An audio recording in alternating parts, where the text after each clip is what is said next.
Nama saya Chandra Abraham. Ya, saya asli Pontianak. Ya, saudara kalau sempat main ke Pontianak boleh mampir ya ke gereja kami yang kecil ya, cuman 2 ruko, tidak sebesar ini. Puji nama Tuhan. Sekarang kita dengarkan firman Tuhan. Nah, tema ini sudah Tuhan berikan kepada saya tahun 2006. Pada saat itu saya mengundang satu hamba Tuhan yang ya cukup terkenal lah ya. Dia bisa kesembuhan, punya karunia kesembuhan. Dan sampai hari hanya pendeta itu tidak datang. Pendeta itu tidak datang. Coba bayangin situasinya pada saat itu bagaimana. Jemaat dari orang lain, teman-teman sudah saya panggil. Ya, sudah saya panggil gabung. Makanan, minuman sudah tersedia. Tetapi yang ditunggu-tunggu tidak datang. Saya pada saat itu merasa duduk pun tidak enak. Berdiri pun tidak nyaman. Ya. Apa yang harus kita lakukan, saudaraku? Bagaimana kita bisa menguasai keadaan pada saat itu? Ya. Tuhan kasih saya satu ayat firman Tuhan. Di dalam Matius 12 ayat 35, kita coba buka. Matius pasal 12 ayat 35. Ya, tolong bantu bukain. Ya, saya bacakan ya. Orang yang baik mengeluarkan hal-hal yang baik dari perbendaharaannya yang baik. Dan orang yang jahat mengeluarkan hal-hal yang jahat dari perbendaharaannya yang jahat. Saya tidak mengerti apa maksudnya daripada Tuhan ini. Dia berikan ayat ini kepada saya. Saya minta pengertian daripada Roh Kudus supaya boleh mengerti firman Tuhan ini. Akhirnya saya dapat pengetahuan. Dalam situasi apapun, kondisi apapun yang kita hadapi, saudaraku, keluarkan perbendaharaan yang baik di dalam hati kita. Apa itu? Mengucap syukur kepada Tuhan, berterima kasih kepada Tuhan, dan sebagainya yang baik-baik ungkapkan semua. Dan pada akhirnya saudaraku, saya boleh tenang ya, saya boleh tenang, dan Tuhan memberikan saya firman Tuhan yang luar biasa. Firman Tuhan itu sangat memberkati. Ya, walaupun pada saat itu tidak ada hamba Tuhan yang datang untuk khotbah di tempat saya yang saya undang, tetapi Tuhan memberkati seluruh umat Tuhan. Nah, firman Tuhan inilah yang mau saya bagikan kepada kita semua. Amin. Semua siap menerima firman Tuhan? Amin ya. Kita harus bisa menguasai keadaan. Saudaraku, bagaimana keadaan sekarang? Apakah lebih baik dari tahun kemarin, 2 tahun kemarin? Tidak, saudaraku. Setelah corona, tidak mungkin lebih baik sebelum corona. Keadaan-keadaan semakin berubah, saudaraku. Tidak semakin baik. Tetapi kita dituntut oleh Tuhan supaya kita boleh bisa menguasai keadaan. Keadaan apapun yang kita alami. Amin. Kita harus bisa menguasai diri kita supaya kita boleh masuk ke hal-hal yang lebih baik. Kita bisa menguasai keadaan yang tidak baik. Saudaraku. Nah, apakah kita orang percaya sudah bisa menguasai keadaan? Belum. Masih banyak sekali orang Kristen tidak bisa menguasai keadaan. Ya. Kita harus belajar banyak supaya bisa boleh menguasai keadaan.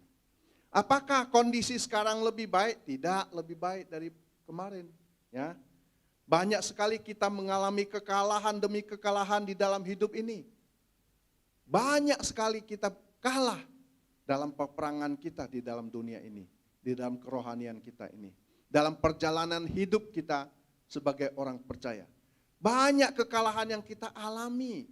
Kenapa bisa terjadi?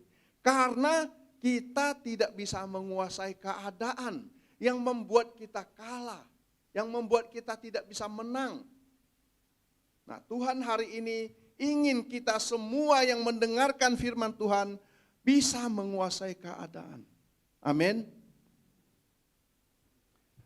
Bagaimana kita bisa menguasai keadaan? Banyak contoh di dalam firman Tuhan, di dalam Alkitab ini. supaya kita bisa menang untuk menguasai keadaan.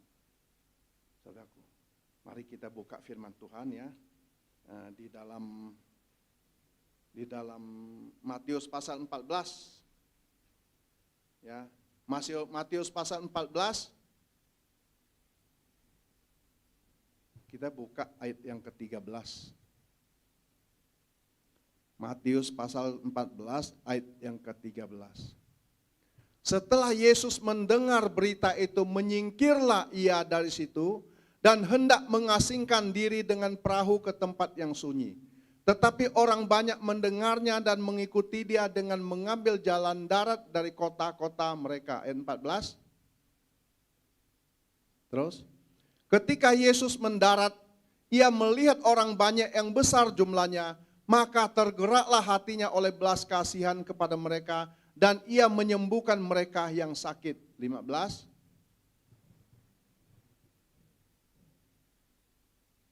Menjelang malam, murid-muridnya datang kepadanya dan berkata, tempat ini sunyi dan hari sudah mulai malam.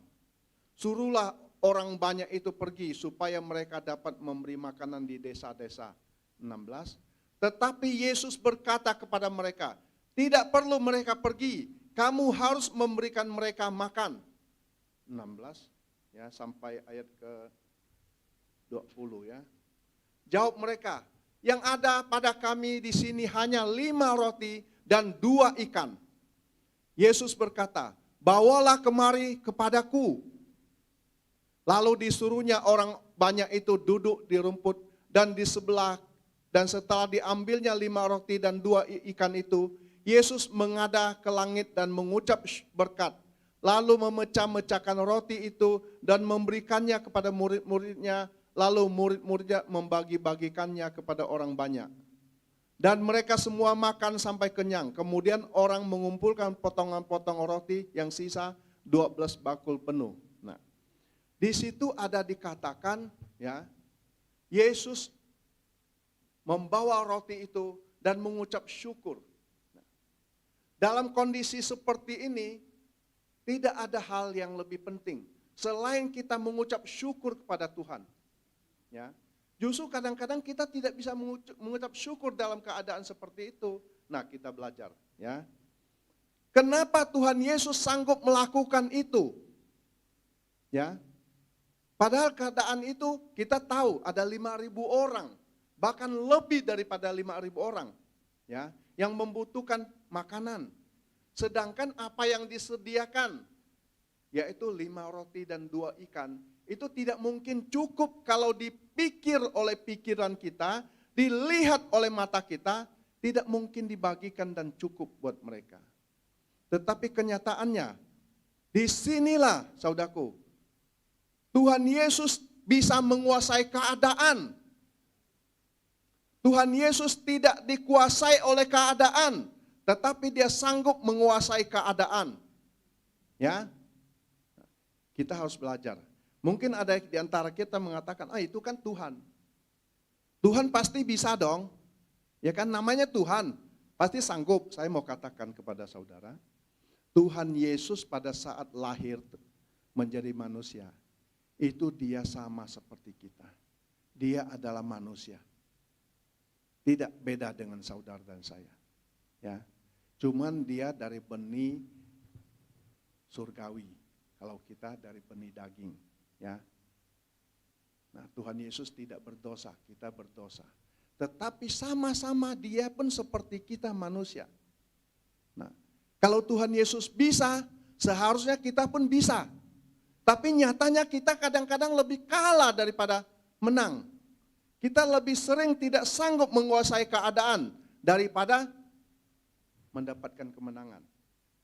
Nah, mungkin saudara mengatakan itu kan Tuhan bisa, Tuhan sanggup melakukan itu. Benar, Tuhan sanggup, tetapi manusia kita pun sanggup.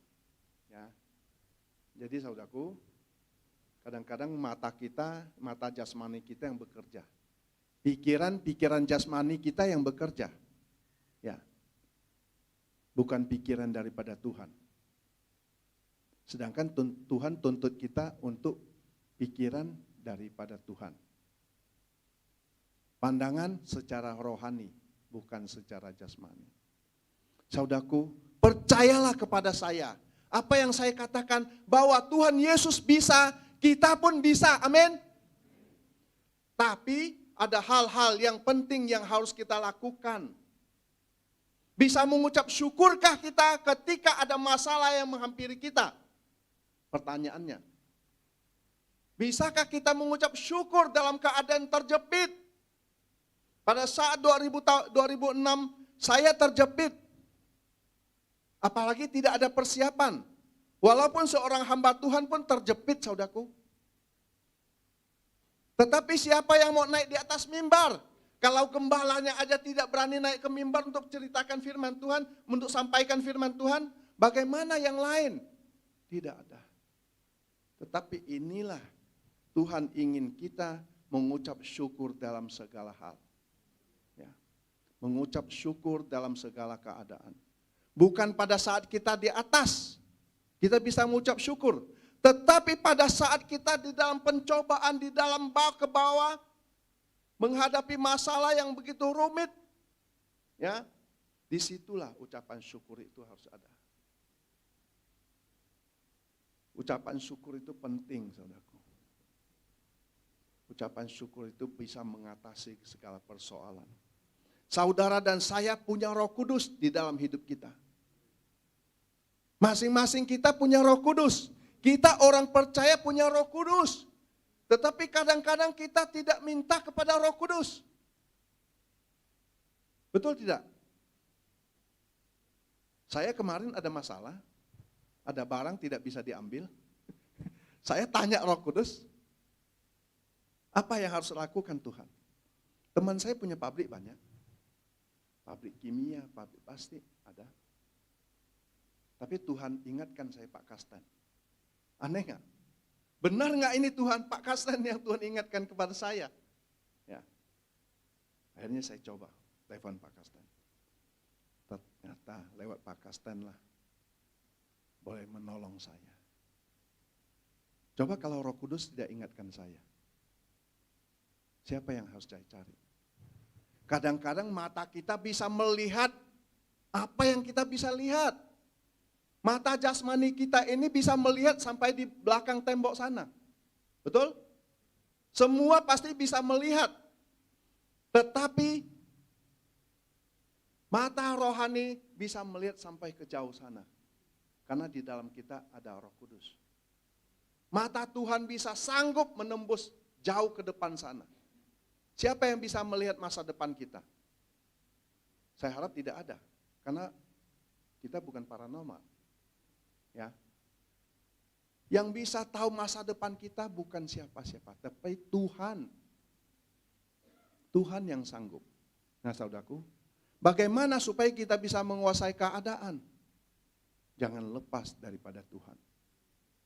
Jangan lepaskan Roh Kudus. Pegang firman Tuhan dan mintalah pertolongan daripada Roh Kudus. Maka kita sanggup mengatasi segala persoalan. Amin. Ya.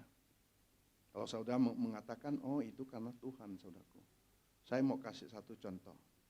Di dalam Matius pasal 14 juga, ayat 22, kita lihat Matius 14 ayat 22 sampai 31.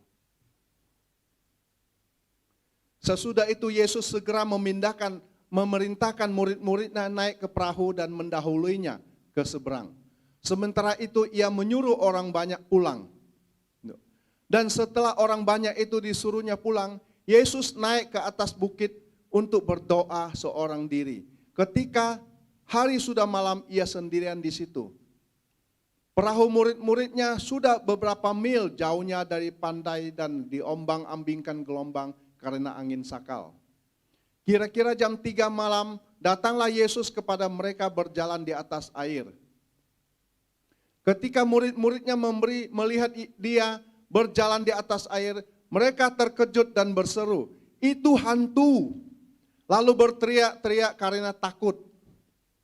Tetapi segera Yesus berkata kepada mereka, "Tenanglah, aku ini, jangan takut." Lalu Petrus berseru dan menjawab dia, Tuhan, apabila engkau itu, suruhlah aku datang kepadamu berjalan di atas air. Kata Yesus, datanglah. Maka Petrus turun dari perahu dan berjalan di atas air mendapatkan Yesus. Tetapi ketika dirasanya tiupan angin, takutlah ia dan mulai tenggelam. Lalu berteriak, Tuhan, tolonglah aku. Ya. 31. Segera Yesus mengelurkan tangannya, memegang dia dan berkata, hai orang yang kurang percaya, mengapa engkau bimbang? Nah, saudaraku, kalau tadi Tuhan sanggup membuat mujizat terjadi, memberi makan 5.000 orang. Sekarang muridnya, kenapa dia sanggup berjalan di atas air? Saudaraku, pernah nggak kita lemparkan pertanyaan kepada kita sendiri? Mungkin kita sudah sering mendengar firman Tuhan ini, membaca firman Tuhan ini. Tapi pernahkah kita lemparkan pertanyaan ini dalam hidup kita? Kenapa Petrus sanggup berjalan di atas air? Saudaraku, saya mau katakan kepada saudara, Petrus bisa menguasai keadaan. Petrus tidak membiarkan keadaan itu menguasai hidupnya. Bagaimana dengan saudara dan saya? Seringkali kita membiarkan keadaan itu menguasai hidup kita. Yang seharusnya kita bisa menguasai keadaan. Bukan keadaan itu yang menguasai kita. Itulah yang membuat kita selalu kalah dan kalah dan kalah. Kenapa? Karena kita melihat keadaan itu yang menguasai kita. Sedangkan firman Tuhan ingatkan kita, kuasailah keadaan. Kuasai keadaan itu supaya kita bisa mengucap syukur dan memenangkan perkara-perkara yang kita alami.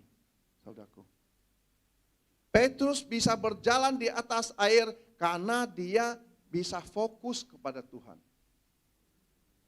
Dia fokus. Dia tidak lihat air. Dia berjalan saja. Tetapi ketika dia hilang fokus, dia mulai tenggelam. Bukankah seringkali kita kehilangan fokus kepada Yesus dan pada akhirnya kita tenggelam? Saudaraku, saya tidak tahu apa yang saudara alami. Tetapi satu hal yang saya tahu, Tuhan memberikan firman Tuhan ini supaya kita kuat menghadapi segala persoalan hidup kita. Amin. Saudaraku, jangan hilang fokus kepada Tuhan. Kalau kita hilang fokus kepada Tuhan, maka habislah hidup kita. Di luar sana penawaran terjadi.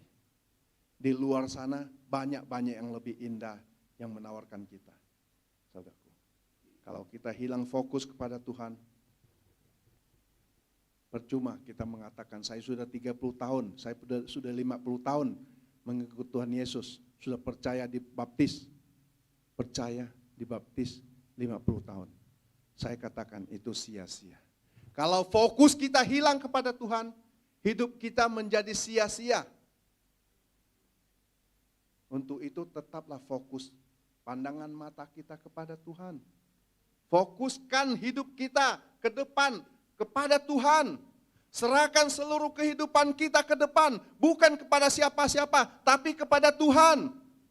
Tuhan Yesus datang kepada kita 2000 tahun yang lalu, ingin menyelamatkan kita. Ingin menolong kita. Walaupun pada saat itu dia tidak ada di tempat ini. Di Indonesia dia tidak ada. Ya, dia cuma di Israel. Dia cuma ada di Israel, di Yudea, Samaria. Ya, kita sudah baca firman Tuhan semua, dia ada di situ. Saat ini adalah saatnya kita harus serahkan hidup kita kepada Roh Kudus. Karena Roh Kuduslah yang ada di tempat ini. Roh Kuduslah yang bisa memimpin, menuntun kita. Pada saat sebelum Yesus mati, dia hanya ada di tempat itu. Di Israel. Dia tidak ada di tempat ini. Tetapi ketika dia curahkan Roh Kudus bagi kita, Roh Kudus ada di dalam setiap kita. Dan dialah yang memimpin kita. Tetapi kadang-kadang kita tidak menghargai Roh Kudus. Tiap pagi dia menantikan kita untuk bersekutu, untuk memimpin kita berdoa bersama-sama, menyembah. Saudaraku, tetapi apa yang terjadi? Kita sia-siakan.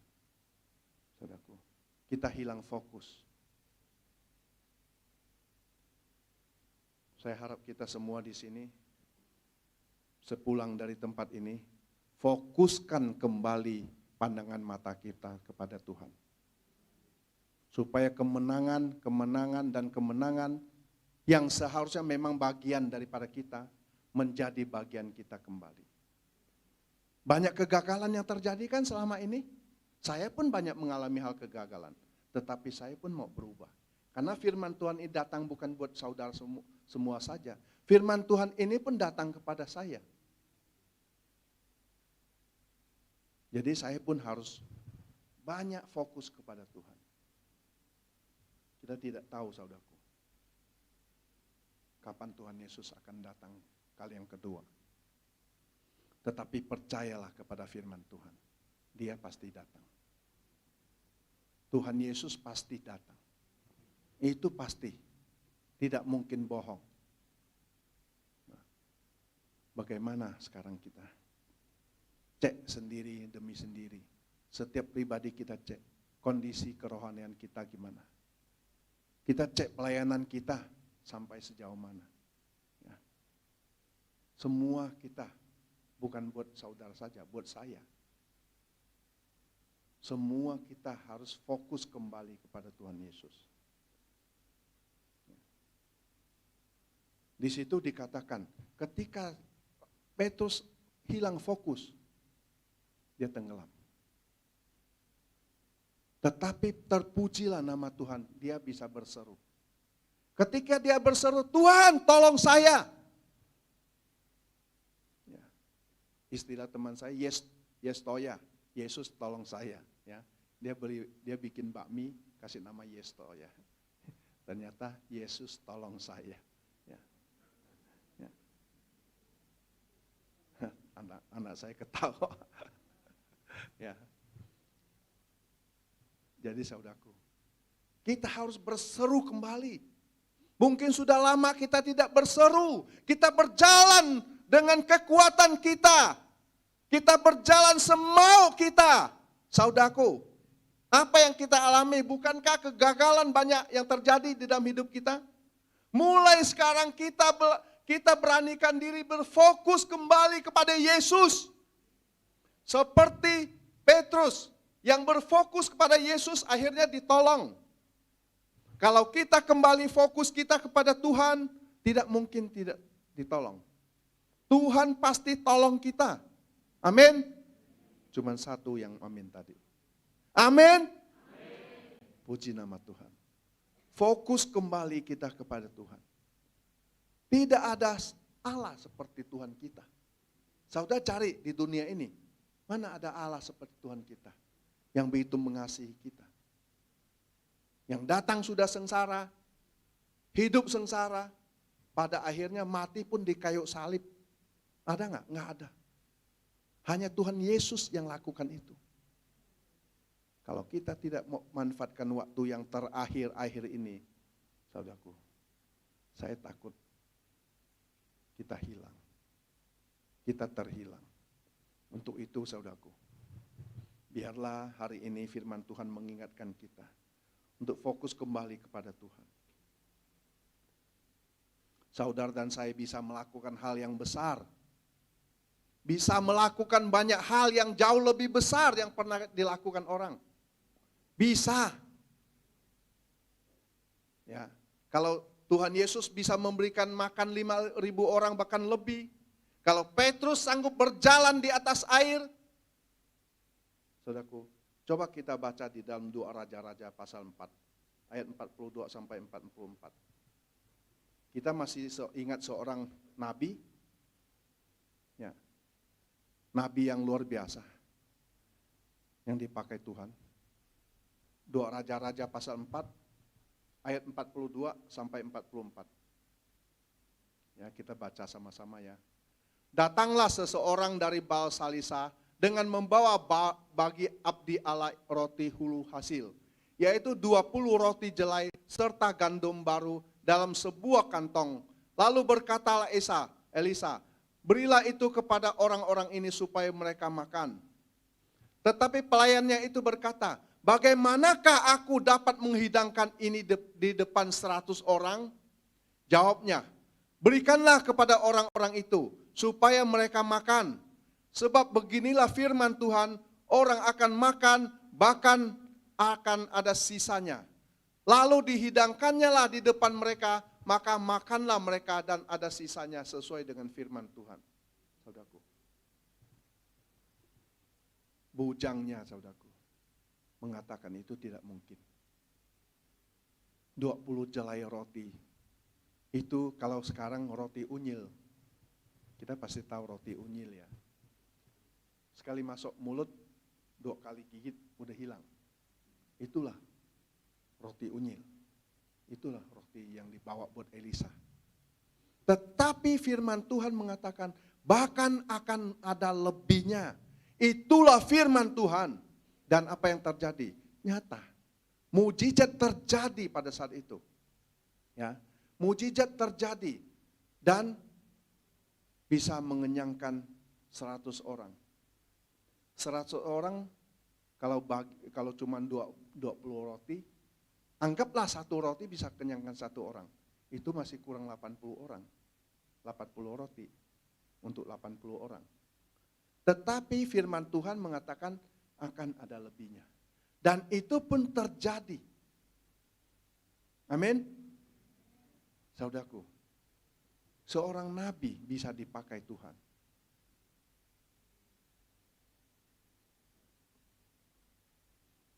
Sebenarnya kita pun bisa bisa dipakai Tuhan.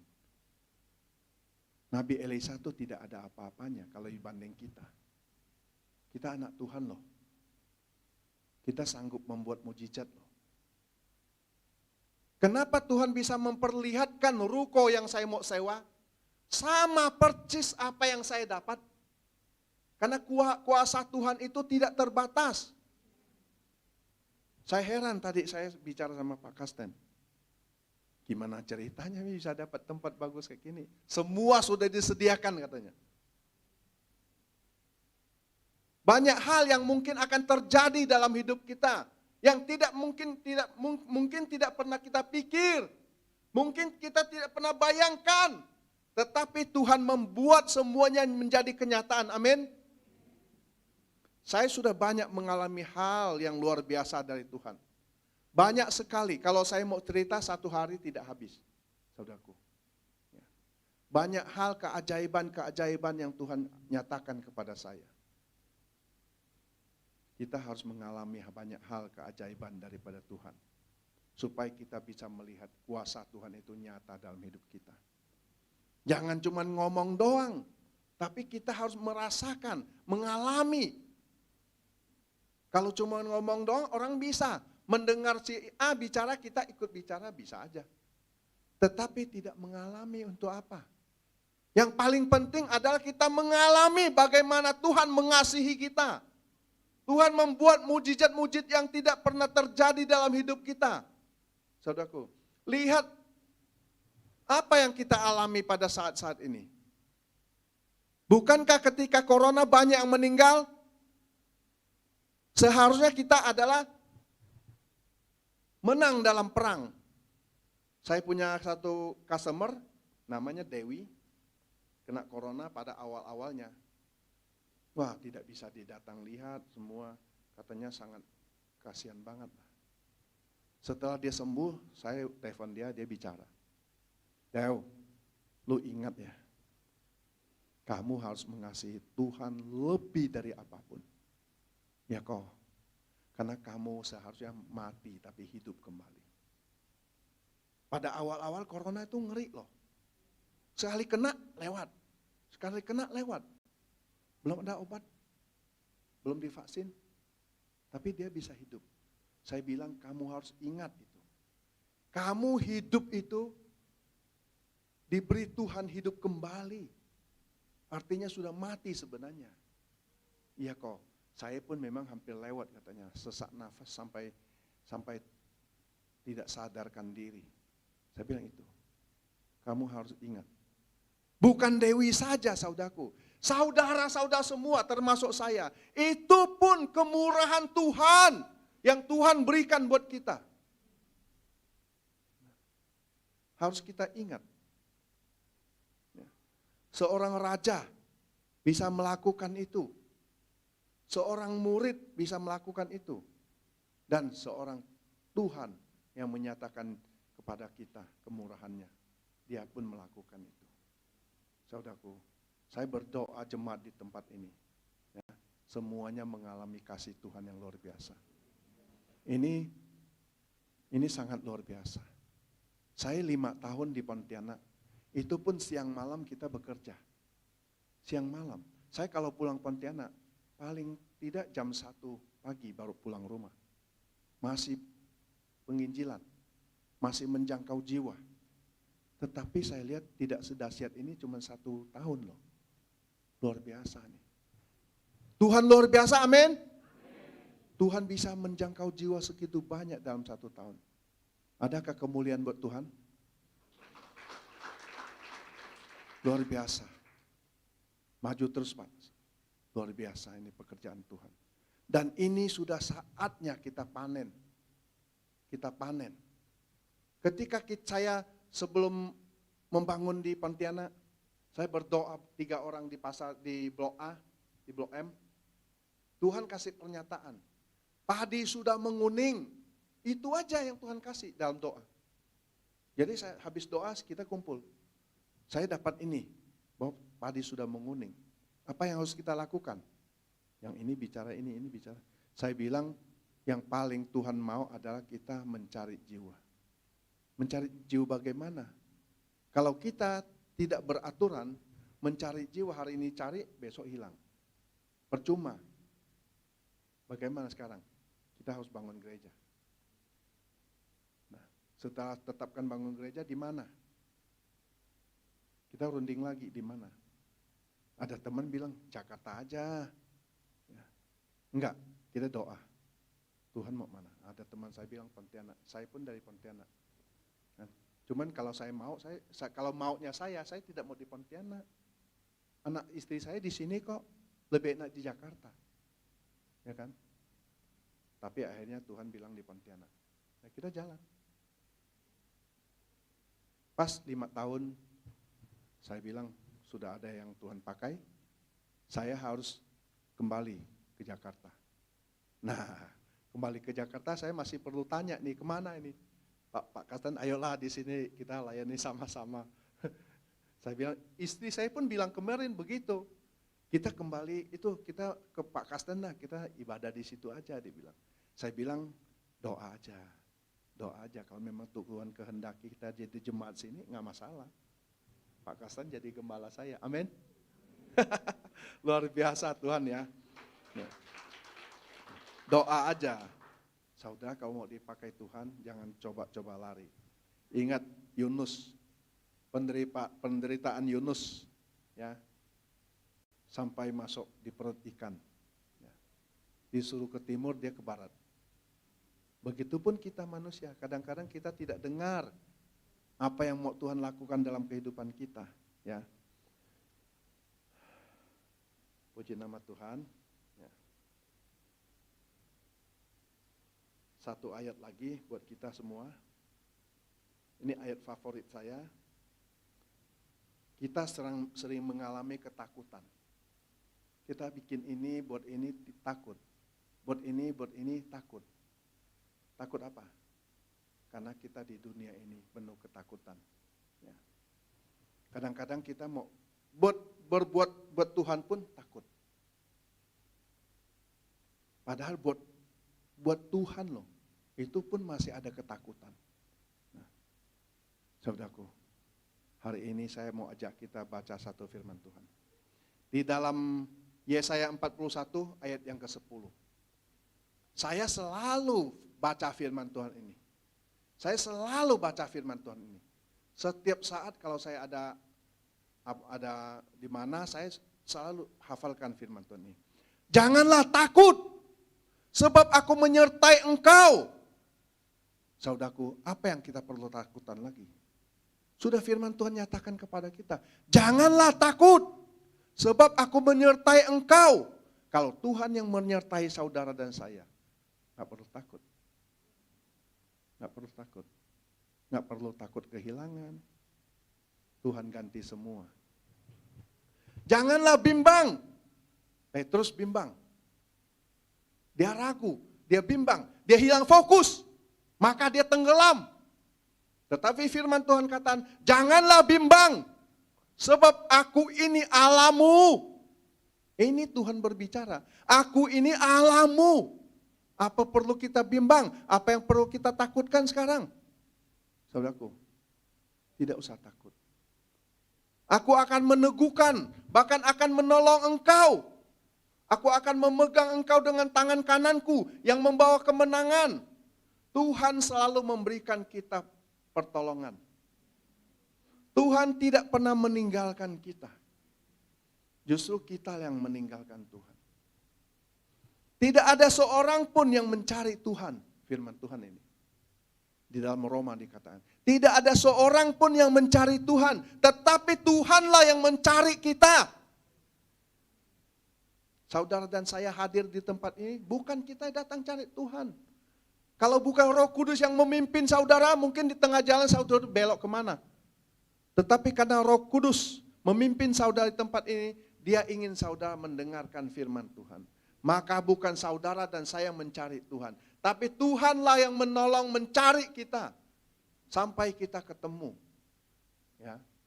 Aku akan memegang engkau dengan tangan kananku yang membawa kemenangan. Kalau Tuhan memegang kita, siapa yang bisa lepaskan kita? Kalau Tuhan yang memegang kita, siapa yang bisa lepaskan kita? Tidak ada. Kalau pintu berkat sudah Tuhan buka, tidak seorang manusia pun yang bisa dan sanggup menutupnya. Amin. Saudara di tempat ini akan mengalami banyak hal-hal yang ajaib. Saudara di tempat ini kalau setia kepada Tuhan dan fokus kepada Tuhan, akan melihat karya Tuhan yang nyata dan saudara akan mengucap syukur kepada Tuhan. Ini luar biasa. Tuhan ajaib. Lihat saja. Firman ini adalah firman nubuatan yang pasti terjadi. Saudara boleh catat hari ini tanggal berapa, jam berapa. Saudara pasti akan dibawa naik dan bukan turun. Saudara akan terus dibawa naik dan bukan turun. Saudara akan menjadi kepala dan bukan ekor. Ingat ini adalah firman nubuatan dan terjadi. Apa yang sudah dilepaskan oleh perkataan itu pasti akan terjadi.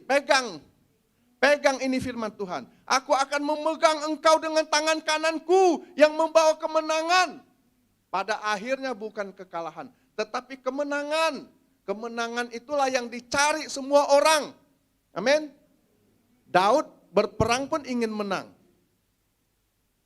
Semua yang dalam kehidupan ini semua mau menang. Saudara dan saya pun mau menang. Tetapi saya mau katakan, ketika Tuhan memegang kita dengan tangan kanannya, kemenangan menjadi milik kita.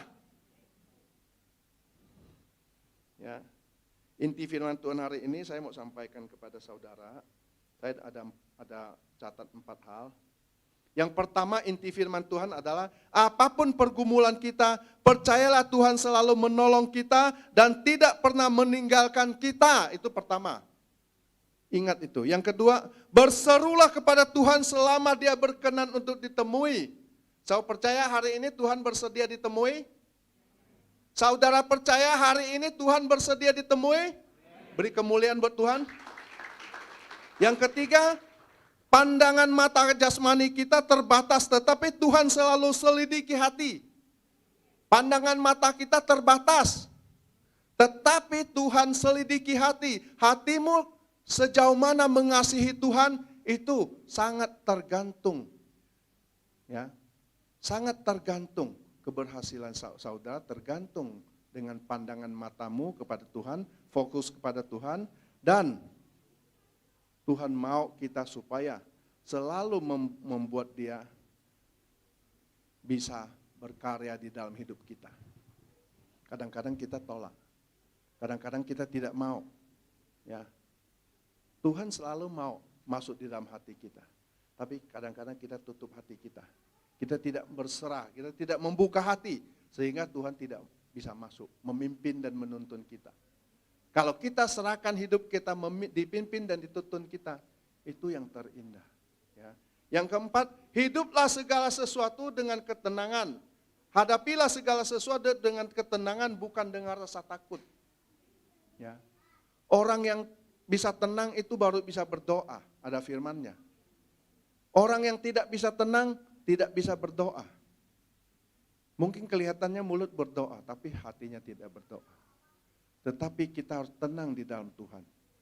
Ketika kita tenang, ketika Tuhan berkarya dalam hidup kita, Dia yang membawa kita terus naik dan bukan turun.